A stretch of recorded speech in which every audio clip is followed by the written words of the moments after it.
Jesus' Discourse on Mind, from paper 133 of the Urantia Book.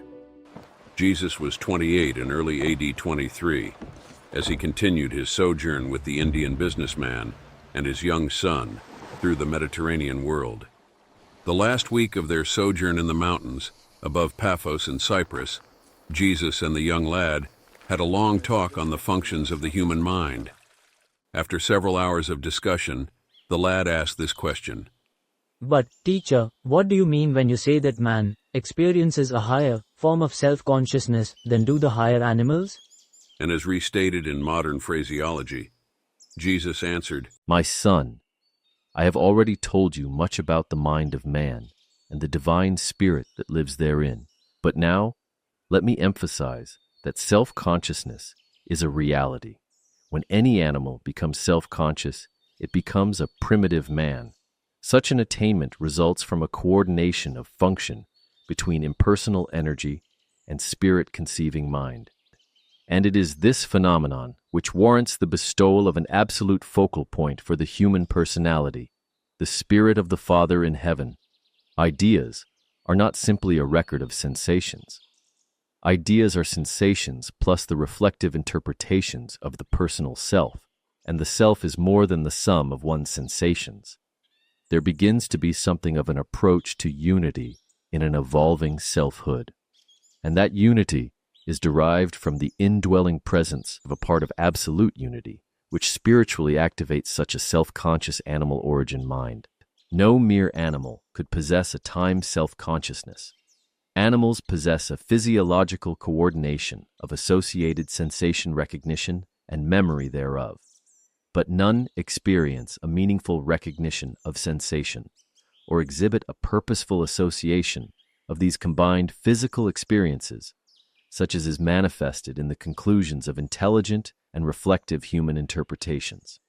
And this fact of self-conscious existence associated with the reality of his subsequent spiritual experience constitutes man a potential son of the universe and foreshadows his eventual attainment of the supreme unity of the universe. Neither is the human self merely the sum of the successive states of consciousness. Without the effective functioning of a consciousness sorter and associator, there would not exist sufficient unity to warrant the designation of a selfhood. Such an ununified mind could hardly attain conscious levels of human status. If the associations of consciousness were just an accident, the minds of all men would then exhibit the uncontrolled and random associations of certain phases of mental madness. A human mind, built up solely out of the consciousness of physical sensations, could never attain spiritual levels.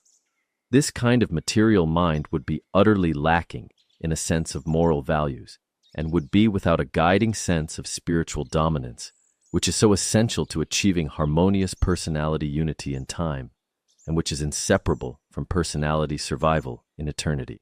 The human mind early begins to manifest qualities which are supermaterial. The truly reflective human intellect is not altogether bound by the limits of time.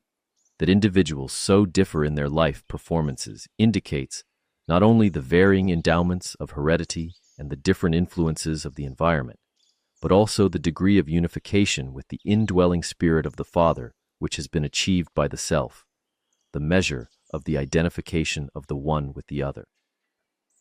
The human mind does not well stand the conflict of double allegiance. It is a severe strain on the soul to undergo the experience of an effort to serve both good and evil. The supremely happy and efficiently unified mind is the one wholly dedicated to the doing of the will of the Father in heaven. Unresolved conflicts destroy unity and may terminate in mind disruption.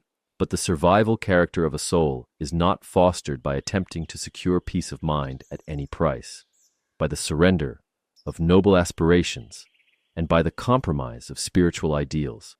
Rather is such peace attained by the stalwart assertion of the triumph of that which is true, and this victory is achieved in the overcoming of evil with the potent force of good. The next day they departed for Salamis, where they embarked for Antioch on the Syrian coast. You can find a link to this discussion in the Urantia Book in the description section. Please share your thoughts about this discussion in the comments section.